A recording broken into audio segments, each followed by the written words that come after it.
Hey, what's going on YouTube? MarineX back at it again. This should be the first survival bag that you DIY, make, acquire, have someone build, whatever.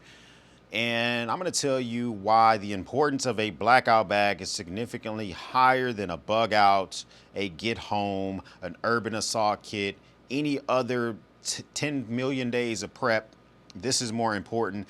This bag is specifically designed to bring you comfort and help you survive 48 to 72 hours within your house in the event that there is a blackout, a brownout, whether forced by your city, civil unrest, weather, whatever. I live in Texas. We've had a lot of stuff going on here in Northeast Texas. We've had a storm the other day that took power out for 700,000 residents within the Dallas-Fort Worth Metroplex.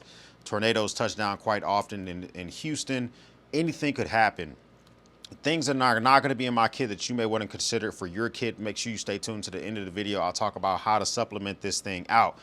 Let's jump into my kit specifically. So this is my blackout kit. I talked about this a couple of years ago.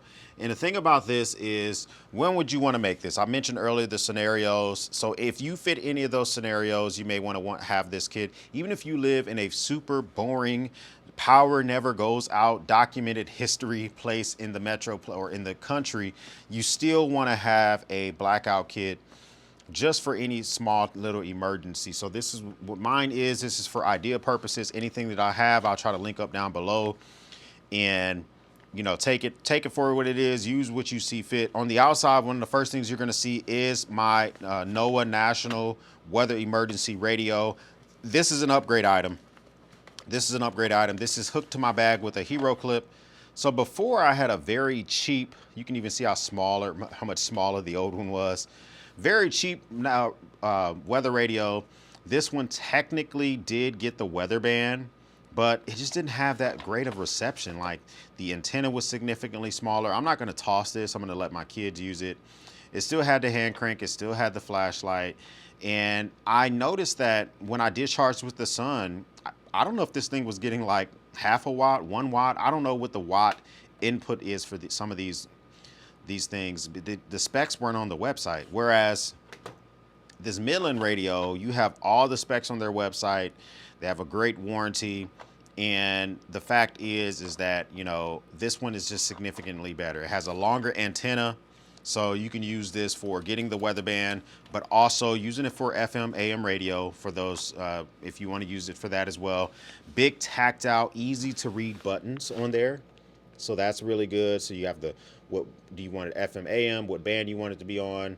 So you have the weather alert band. You can go to that immediately, volume up and down, and then tune to the different stations once you have it on FM or AM.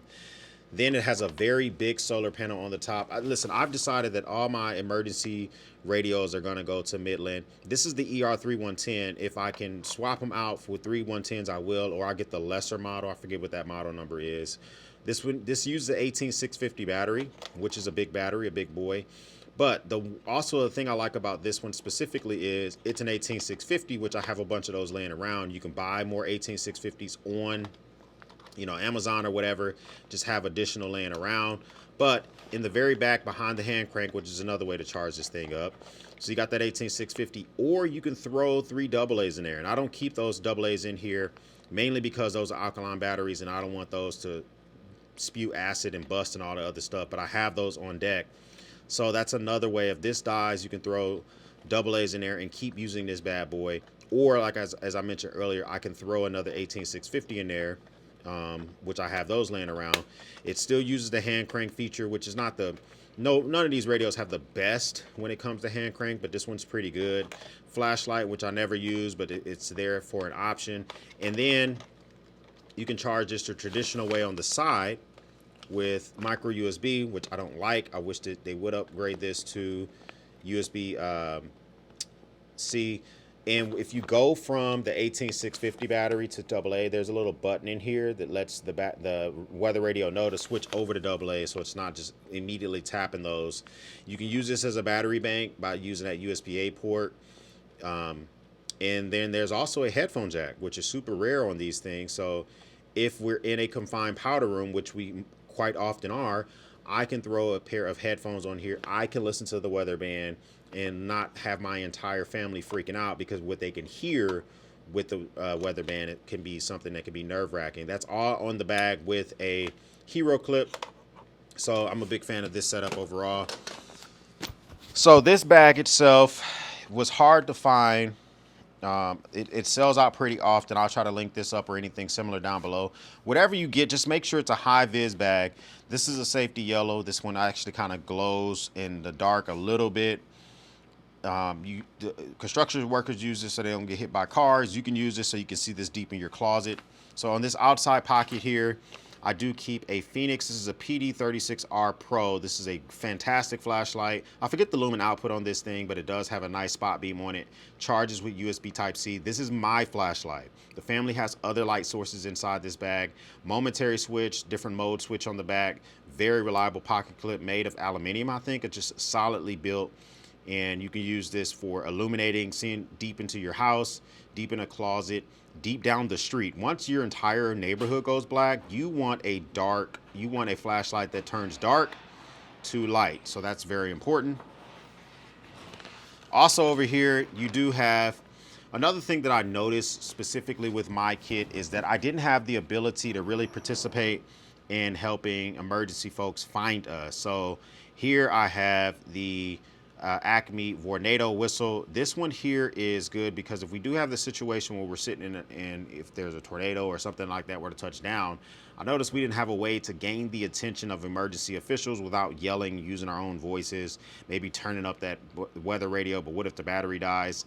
Well, you know, it takes significantly less energy to blow a whistle than it does to actually yell with your voice. So we keep the lanyard on here, throw this on your neck. If you do have a situation where you're inside of your house, inside of an attic, and you need to be saved, you want the ability to be able for them to be able to hear you, find you, all that good stuff. So make sure you keep that on deck as well. All right, so another thing that I noticed about this bag is that there was not enough snack items. We had meals in here, meal kits and all the other type of stuff. And a lot of times we had just ate the night before, our bellies were pretty full. I think I need to shift my attention more towards snacks versus full meals. We still have the meal options in here, but so this is Nutrient Survival Made in the USA snacks. And this one here is the Brain Omegas. These are all fig bars. This one is dark chocolate and fig. This one is fig and roasted peanut.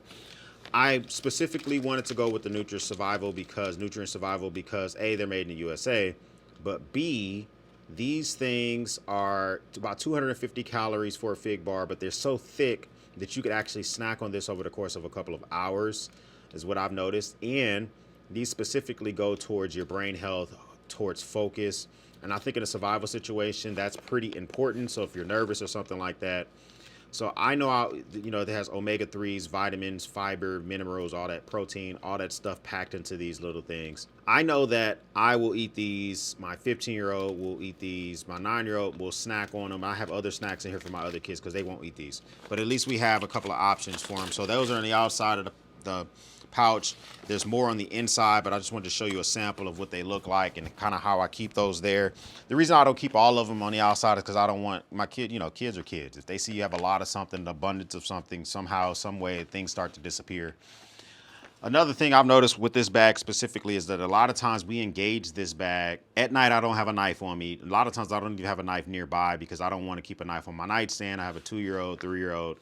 I don't want them cutting their phalanges off. So inside the bag, I keep a Gerber Dual Force, which has a knife on it, has a saw on it. And because they're rarely used, they stay sharp. I think it's a 420 HC blade, nothing to write home to mom about, but good enough for cutting paracord, for cutting anything inside of a powder room or sitting around for a while. A big old beefy file on it. And the file itself has a pry bar at the very end, very sharp. But it has a full-size bit driver and it's aligned with the actual Dual Force itself. And it locks in place. So you can use the normal size 4mm or 1/4 size bits on this. And then you have the ability to keep an extra load out of bits on here. So on the side here, I keep a T25 loaded and I keep a Phillips head. And inside the actual Dual Force itself, I keep a slotted screwdriver loaded. So this thing is pretty capable. And then of course it has the big beefy pliers. And of course the pliers are adjustable so you can grab larger objects, larger items for whatever reason. If you're trying to get yourself, you know, if you need to try to rip a doorknob off, if you need to try to use some MacGyver type stuff, bigger, beefier multi-tool makes sense versus a Leatherman, which kind of has the pointed needle nose more often than not. So I have paracord in this bag, and cutting paracord is a lot easier to do with a super sharp knife, which sometimes that knife can dull out, or a pair of scissors or a serrated blade. So the reason I got this the Swiss Army knife Alox is because it does have the God tier pair of scissors that Swiss Army knives have on them. Great for cutting paracord. Hand this to the wife if we're trying to MacGyver some stuff. I can cut one way, she can cut the other. And it has a small file on here as well if you needed to try to sharpen up your knife, which it won't work that great, but at least you have it. The other side of the bag has a pocket. This one specifically does have a bunch of ways for my kids to participate in their survival as well. So this entire pouch is basically geared towards my kiddos. These little hand crank little small flashlights have actually come in handy quite a bit.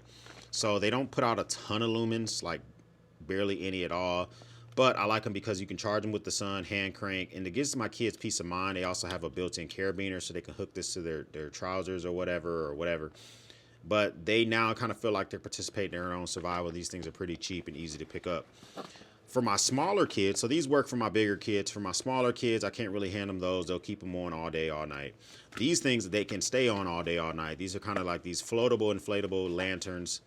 They recharge with USB type or micro USB, the only thing I don't like about them. Or you can use solar power on the top. They have different light modes. If you keep it on the low light mode, this thing will go for a couple of days. But my kids can't break these. I don't have to worry about them choking on them or overly using them or whatever. So I have one by Gold Zero. I have one by Luminade. The Luminade one, I like it a little bit more because you can actually inflate this to a little bit bigger. But it has a battery indicator on the outside, so it lets you know how much battery is left on there. And it has a power button because if you want to, you actually can turn this thing on and off easier with this power button that's on the front versus this kind of like hidden button inside the Gold Zero. I like that. But it does use micro USB, which I mentioned earlier. I'm not the hugest fan of, but you can blow this up via your mouth, inflatable. So either one of those kind of work. So we keep that on the outside. All right, so that is it basically for the outside. We'll jump inside the bag, kind of show you what else is in here. So one thing I noticed about this bag, using it for a while, is I had a little bit too much of some things and not enough of others, so we've rearranged a lot. If we come down in the middle of the night and we're all gonna be stuck in a powder room together because it's a tornado warning or whatever, I have put together like a DOP kit, a little kit to be everyone to be able to brush their teeth, for my older kids to be able to put on deodorant. Like, I've noticed that being trapped in a room with folks who have not done basic hygiene sucks. So, you know, I have older kids, so we have a couple of tampons in here. We do have deodorant in here. It's man's deodorant, but they can put it on for a couple of minutes. Mouthwash in here, cotton swabs, just different ways, all sorts of stuff in here. You can buy these as full kits, is kind of how I bought this, or you can put these together yourself. You know, toothpaste, toothbrushes, all that stuff in here so that people can brush their fangs. You're not sitting inside of a room with stank mouth for hours and hours and hours. And then if it's, you know, or an emergency situation, but once you're able to walk around your house, okay, you can grab your toothbrush. But that initial push or whatever, we experienced this the other day. It was not a tornado warning. It was a high wind, thunderstorm warning. So I still didn't want my kids walking around the house. So brush your freaking fangs. So you can keep this in there. It's not a requirement, but it is very nice to have. So I mentioned earlier, I used to have the cold weather MREs in here. Those were bulky. This thing has a full day's worth of meals. This is also by Nutrient Survival. It's a grab and go pack. The Alpha Collection has several different things all in one. Home style scramble, maple almond grain crunch, triple cheese mac, creamy chocolate shake, a vanilla shake, another protein powder. This has some vanilla coffee classic roast. This is a full day's worth of meal. You can stuff several of these in there for your family. And normally what I like to do is just keep 3 on deck. because my smaller kids don't necessarily need their own. The bigger ones can kind of share. These things actually taste pretty good.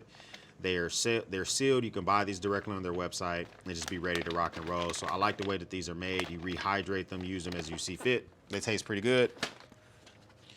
All right, so before I had these lanterns here, these are called the Melomi lanterns. These are actually okay for walking around your house with hand. I had a bunch of these. I hand each one to one of my kids. You pull this thing open. As soon as you pull it open, it lights up. It's illuminated. It's ready to rock and roll. However, the issue I have with this is these things are bright. Inside of a powder room, you can't turn down the brightness. It's daylight. It's bright. It gets on your nerves. So I noticed that this is not going to work in a blackout situation where we're all crammed in one room. But Olight sent me several of these lanterns. So I have one in my camping kit. I have one in this bag now. And so these little things are, first off, they have warm light and cool light. They're dimmable. You can go from different ranges. These have bigger batteries. This charged with USB Type-C. Versus that thing there uses AA batteries or AAA batteries that you have to swap out. And so I like this, and it's telescoping, so you can provide more light. I used this the other day in the powder room while we were all trapped in there, and this was a lot softer light and a lot easier on the eyes. My kids, we got them out of bed at 5:40 in the morning. My smallest child was able to go back to sleep even with this thing lit, even with the wind going, which lets you know how hard he sleeps. But so I'm still using the same. I like to use these Adventure medical kits. I like to use the number 7 and I like to use the number 3. In my smaller kits, like the actual bug outs to get homes and those type of stuff, I like to use the number 3. This bigger kit, which sitting at the house, this is a number 7. This is mainly an ouchie boo boo kit, and but I like these because once you use these things up, you can just buy a refill directly from Adventure Medical and you get a discount if you're buying a refill. These have the same items, every single one. So you know that you got your guys, you know exactly what's in a number 7 kit versus just buying some generic kit on Amazon. You can also, if you really want to, tie some lanyard to this thing and hang it from a wall or hang it from your neck. I don't do that, but if you wanted to, throw some paracord on here, tie this to a surface, hang it from a wall so you can just easily see what's inside of it. But I noticed that that's nice to have an ouchie boo boo kit. What I didn't have was a trauma kit. So Urban Medical gear, you can buy these kits pre-made. This is a VanQuest bag, Urban Medical Gear trauma kit that I bought, fully ready to go, and I added a Leatherman Raptor just in case I have to cut open clothing of one of my kiddos. But I did not have a way to do any major trauma. Let's just say, for instance, something did come through a window and impale one of my kids. I didn't have a way to stop that type of bleeding. So now I have Israeli bandage. We have a tourniquet. We have just things to stop major bleeding, more gauze. And then I also didn't have stuff in here such as Gas X, Advil, ibuprofen, nausea medicine, just things in here to give my kiddos if they're nervous, they have a stomach ache, they start to pop a fever or whatever. That was missing from it. The number 7 kit from this actual kit includes some ibuprofen, I think, but it doesn't include all the other stuff I just mentioned, like Gas X and stuff. What if somebody might be running diarrhea? I threw some pills in there to stop diarrhea, because if we're all stuck in a powder room together, I don't want somebody in there just popping out diarrhea while we're all in there trying to survive. So some stop diarrhea medicine. So this is important to have as well. Highly unlikely that you're going to need it, but if you need it and you don't have it, that's when it can really suck, okay? All right, so next is the ability to start a fire. So in my house, I have a propane fireplace, and of course it's propane. If we lose power, in theory, I should still be able to light the pilot. I should still be able to get it going. But what if for some crazy reason a storm hits, it cuts a power, it cuts a gas line on the outside of the house, or I can't use the gas line because the city comes out and cuts power because someone else in the neighborhood has a leak? I still want to be able to use my fireplace for light and for heat and for cooking. So I can open the flute up. I have an entire this is just an entire kit for fire. And then on the outside of my house, I have a whole bunch of wood. I think it's like oak and some pinko or whatever. But now I have the ability to start a fire inside of my house. Also put a little Write in the Rain paper back here just in case I can sacrifice that for starting fire, or I can take some quick notes. But you know, it does have a small LED flashlight in here that you can use. It has a couple of waterproof matches, just a nice little kit to be able to have. I put all of this in a whirly bag, or in a lock sack rather. This lock sack is waterproof if you close it correctly, and it floats. And I really put it in here so I can see everything that's inside, not necessarily for the waterproof factor.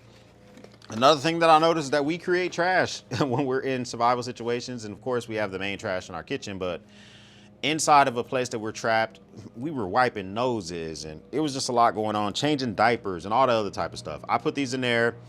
If one of my kids were to soil himself or change some diapers, we can throw them in a trash bag instead of just setting them on the floor, which kind of sucked. Now, everyone has a pair of socks in here. We came down, you know, a couple of times we came down and people were barefoot. And so you may want to throw shoes in here. That's one supplement item that you may want to throw in here, because if there is a high wind or tornado situation, you don't want to walk out your house only in socks or a barefoot, because that would be quite uncomfortable. I don't have that in here. If that were to happen, hopefully we can access some shoes, but you may want to throw shoes inside your kit. But at a minimum, I'm putting socks in here for everyone in the house, so we can have socks on our feet while we're sitting around if it's cold or whatever. We also have some large warmers. I noticed that even in a nervous situation, sometimes people just develop shivers, they get cold, it can be different weather climates. So you keep a bunch of large warmers. You can put these on your kidneys. You can put these in your pockets. You can use these as hand warmers. You can put these underneath your buttocks if you're sitting in a room for a while. Try to warm yourself up. A bunch of chem lights in here. So snap lights, chem lights, whatever brand name you want to use. These provide lights for what, like 8 to 12 hours, depending on the brand that you get. You can give these to your kids. You can put them around, not use your batteries on your actual lanterns and stuff like that. That can be important, and also may signal help from emergency crews. I upgraded my paracord. Last time I had the paracord in here, that was just in a plastic, and it got a little bit wonky, okay? I did not like that. I have been buying these things up like crazy from Amazon. These come preloaded with 550 cord. At the very top, it has the ability to cut the 550 cord, which I like. And then there's a keep on the side for the 550 cord. So very, very nice to be able to cut, keep. And then at the very bottom, you can put, you have to buy this yourself, but you can put a big lighter inside so you can burn the 550 cord. So this is a 4-in-1 solution: burn, storage, cut, and then actual keep the cord itself. You can put a carabiner or something right here and hang it from the outside of the bag. I decided to put mine inside the bag, whichever one works for you.